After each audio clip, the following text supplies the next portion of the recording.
तेबड़े बन्या प्रभावित जिलूर क्षयक्षति रिपोर्ट मागिछंती पंचायतराज मंत्री 3 दिन भितर देवाकू मंत्री निर्देश देइछंती। ग्राउंड को जिबाकू पंचायतराज विभाग अधिकारी मानकू मंत्री निर्देश देइछंती।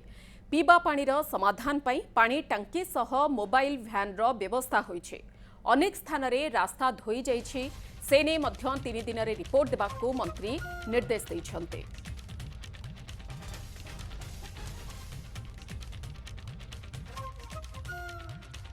अधा राज्य एवं पानी घेरारे तेबे बन्या समय विशेषकर पंचायतराज विभाग बड़ दायित्व रही है। तेबे वर्तमान समय पंचायतराज विभाग कौन कौन दायित्व नहीं विशेष भाव में पंचायतराज विभाग तरफ रास्ता कथा कहतु कि जो घर गुड़िक कथा कहतु कि पानीय जल व्यवस्था केमिति रही से संपर्क में अधिक आलोचना करवा आम सहित अच्छा पंचायतराज मंत्री रही रवीन्द्र नायक रही सहित अधिक आलोचना करवा। आज्ञा आपको प्रथम न्यूज 7 को स्वागत करी। आज्ञा बर्तमान अनेक स्थान में पानी घेरार बर्तमान रही तेणु अनेक गुड़िए घर भांगी ता सहित पानीय जल व्यवस्था अनेक लोकों पानीय जल व्यवस्था गोटे बड़ चैलेंज विभाग किपरि भाव में काम करुच्ची देखो मो आजिका जो परिस्थिति अच्छी ओडिशा प्रदेश रे 15टी जिला एफेक्टेड होइसी फ्लड सिचुएशन को नहीं मो समस्त सुखरे रहंतो यहाँ भगवान पाखे प्रभु जगन्नाथ पाखे कामना करी। सरकार तरफ जो प्रकार पदक्षेप लिया जाइए माननीय मुख्यमंत्री राजस्व विपर्य परिचालना मंत्री जो प्रकार लोकों को भरोसा विश्वास देइछन्ति मो विभाग भी से प्रकार लोकों जो विभिन्न जिले में ब्लॉक स्तर में मो कर्मकर्ता अच्छा समस्त गुरु दायित्व से मैंने संपादन करने आगभर काम करुछन्ति। एठारे आमर प्रत्येक जिला कर्मचारी मानक कलेक्टर मानक आम सूचना देइछु जे कौन प्रकार पानी समस्या देखा न जो से टैंकर माध्यम हो जोटा लोड होकर अच्छी आमर ओभर टैंक रे पानी लोड होकर अच्छी लोकों पाखर पहुँचवा हो आणिक पहुँचवा हो कारण ये समय पावर कट भी होता है। ये सब व्यवस्था को नहीं आम काम करुछन्ति। एथिरे जाजपुर है भद्रक है जोटा कि अधिक एफेक्टेड अंचल अच्छी आम 2टी टीम सेठी जाइछन्ति। गोटे मोबाइल ट्रीटमेंट प्लांट 2टा जाइछि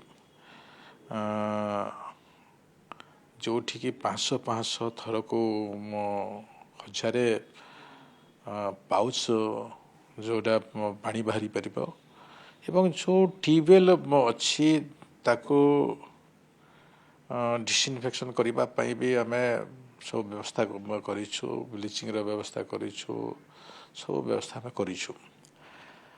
ता संगे संगे एआईसी भी गोटे एक टीम जाऊँगी डायरेक्टर भी गोटे टीम देवे। क्षयक्षति रिपोर्ट केते दिन भितर क्षयक्षति रिपोर्ट देवाई अधिकारी मानक निर्देश दिखाई पानी छाड़बार देखो क्षयक्षति को भी सरकार जो आभिमुख्य अच्छी आम विगत सरकार समय मुझे जहाँ देखी मास मास लगी जाए किंतु आम ये आकलन को सुचारू रूप से आज आम निर्णय देचु 3 दिन भितर आपण रास्ता कट ऑफ घर भांगी कौटी को प्रकार समस्या अच्छी ये सबू विषय को 3 दिन भीतर देवाई पंचायतराज विभाग ग्राम्य उन्नयन विभाग से प्रकार निर्णय सूचना देते दिन तो आम अति शीघ्र आमर जो एजेंसी अच्छी पीओ ठार आरंभ कर ब्लॉक बीडीओ पर्यंत समस्ते ये काम को सुचारू रूप से देखुंट जो समस्या अच्छी तार इनफर्मेशन भी तुरंत दौरान तो आम पारु पर्यंत सरकार जो प्रकार पदक्षेप नहीं आम ये कम को सुचारू रूप से संपादन करें लोकों को मुझे आग्रह प्रकाश करी भी सहयोग हो कौन प्रकार समस्या देखादेले से प्रकार समस्या केमती दूर हो पार से सहयोग सबुठ बड़ कथा अच्छी।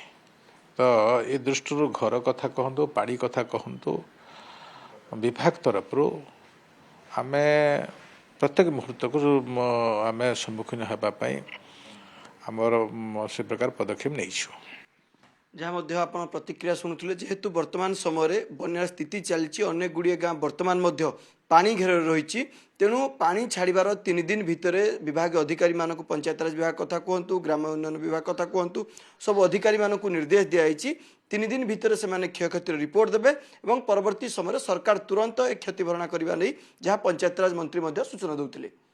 ଭୁବନେଶ୍ୱରରୁ କ୍ୟାମରା ପର୍ସନ ଗୁଣ୍ଡିଚାଙ୍କ ସହ ନବକିଶୋର ସାହୁ, ନ୍ୟୁଜ୍ 7।